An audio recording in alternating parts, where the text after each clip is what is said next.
Earlier in the day, a group of young people and their families rallied at the Maggie Walker statue in downtown Richmond.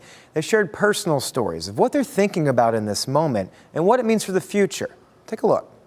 Did it go right foot up, left foot slide? Look to your neighbor, say neighbor. Say neighbor.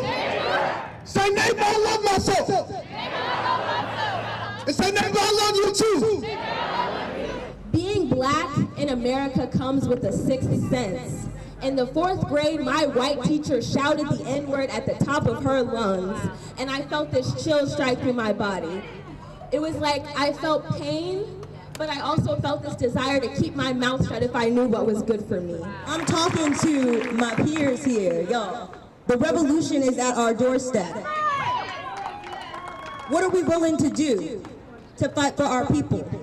Are we willing to become uncomfortable? A wise man once said, it's time for us as a people to start making some changes. Let's change the way we eat, let's change the way we live, and let's change the way we treat each other.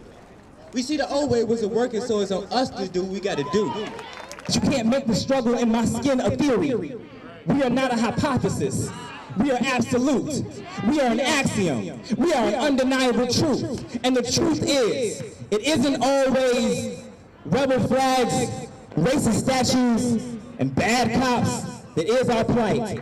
Sometimes it's the people standing idly by, pretending they don't hear us fall.